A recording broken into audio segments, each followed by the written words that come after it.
श्री कृष्ण की प्रेरक कहानी। जय श्री कृष्ण दोस्तों, क्या आप जानते हैं कि श्री कृष्ण के मुकुट पर मोरपंख को सबसे पवित्र और विशेष स्थान मिला।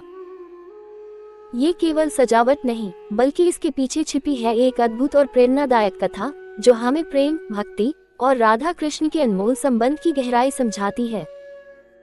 ये कहानी सिर्फ एक मोर की नहीं बल्कि भक्ति की वो शक्ति है जो स्वयं भगवान को भी अपनी ओर खींच लाती है। इस पूरी कथा को सुनने के बाद आप जानेंगे क्यों भगवान कृष्ण ने मोर को इतना बड़ा वरदान दिया और क्यों जय राधे राधे कहने वालों पर हमेशा उनकी कृपा बनी रहती है। इस कहानी को पूरा सुने क्योंकि यह आपके हृदय को भक्ति और प्रेम से भर देगी। तो चलिए डाइव करें इस अद्भुत कथा में। श्री कृष्ण के लीला काल का समय था। गोकुल में एक मोर रहता था। वह मोर बहुत चतुर था और श्री कृष्ण का भक्त था। वह श्री कृष्ण की कृपा पाना चाहता था। इसके लिए उस मोर ने एक युक्ति सोची। वह श्री कृष्ण के द्वार पर जा पहुंचा। जब भी श्री कृष्ण द्वार से अंदर बाहर आते जाते तो उनके द्वार पर बैठा वह मोर एक भजन गाता। मेरा कोई ना सहारा बिना तेरे, गोपाल सांवरिया मेरे, माँ बाप सांवरिया मेरे।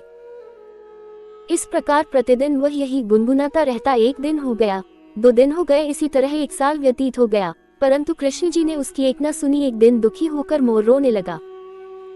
तभी वहां से एक मैना उड़ती जा रही थी। उसने मोर को रोता हुए देखा तो बहुत अचंभित हुई।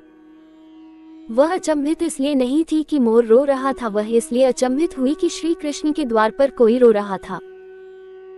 मैना मोर के पास गई और उससे उसके रोने का कारण पूछा। वह मोर से बोली, हे मोर, तू क्यों रोता है? तब मोर ने बताया कि पिछले 1 वर्ष से मैं इस छलिए को रिझा रहा हूँ, परंतु इसने आज तक मुझे पानी भी नहीं पिलाया। ये सुनकर मैना बोली, मैं श्री राधे के बरसना से आई हूँ, तू मेरे साथ वहीं चल। राधे रानी बहुत दयालु है, वह तुझ पर अवश्य ही करुणा करेगी। मोर ने मैना की बात से सहमति जताई और दोनों उड़ चले बरसाने की और उड़ते उड़ते बरसाने पहुंच गए। राधा रानी के द्वार पर पहुंचकर मैना ने गाना शुरू किया, श्री राधे राधे, राधे बरसाने वाली राधे।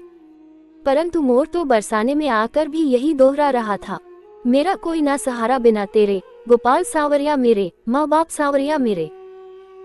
जब राधा जी ने ये सुना तो वो दौड़ी चली आए और प्रेम से मोर को गले लगा लिया और मोर से पूछा कि तू कहाँ से आया है। तब मोर बोला, जय हो राधा रानी, आज तक सुना था कि तुम करुणामयी हो और आज देख भी लिया। राधा रानी बोली, वह कैसे? तब मोर बोला, मैं पिछले 1 वर्ष से के द्वार पर कृष्ण नाम की धुन गाता रहा हूँ, किंतु कृष्ण जी ने मेरी सुनना तो दूर, कभी मुझको थोड़ा सा पानी भी नहीं पिलाया। राधा रानी बोली, अरे नहीं मेरे कृष्ण, ऐसे नहीं है, तुम एक बार फिर से वही जाओ, किंतु इस बार कृष्ण कृष्ण नहीं राधे राधे रखना। मोर ने राधा रानी की बात मान ली और लौटकर गोकुल वापस आ गया। फिर से कृष्ण के द्वार पर पहुंचा और इस बार रटने लगा, जय राधे राधे, जय राधे राधे, जय राधे राधे। जब कृष्ण जी ने ये सुना तो भागते हुए आए और उन्होंने भी मोर को प्रेम से गले लगा लिया और बोले, ही मोर, तू कहाँ से आया है? ये सुनकर मोर बोला, वाह रे छलिए, जब 1 वर्ष से तेरे नाम की रट लगा रहा था तो कभी पानी भी नहीं पूछा, और जब आज जय राधे राधे बोला तो भागता हुआ आ गया। कृष्ण बोले, अरे बातों में मत उलझा, पूरी बात बता। तब मोर बोला, मैं पिछले 1 वर्ष से आपके द्वार पर यही गा रहा हूँ, मेरा कोई ना सहारा बिना तेरे, गोपाल सांवरिया मेरे, माँ बाप सांवरिया मेरे। किंतु आपने कभी ध्यान नहीं दिया तो मैं बरसाने चला गया। इस प्रकार मोर ने समस्त वृतांत कृष्ण जी को कह सुनाया। तब कृष्ण जी बोले, मैंने तुझको कभी पानी नहीं पिलाया, यह मैंने पाप किया है, और तूने राधा का नाम लिया, ये तेरा सौभाग्य है। इसलिए मैं तुझको वरदान देता हूँ कि जब तक ये सृष्टि रहेगी तेरा पंख सदैव मेरे शीश पर विराजमान होगा, और जो भी भक्त राधा का नाम लेगा वो भी सदा मेरे शीश पर रहेगा।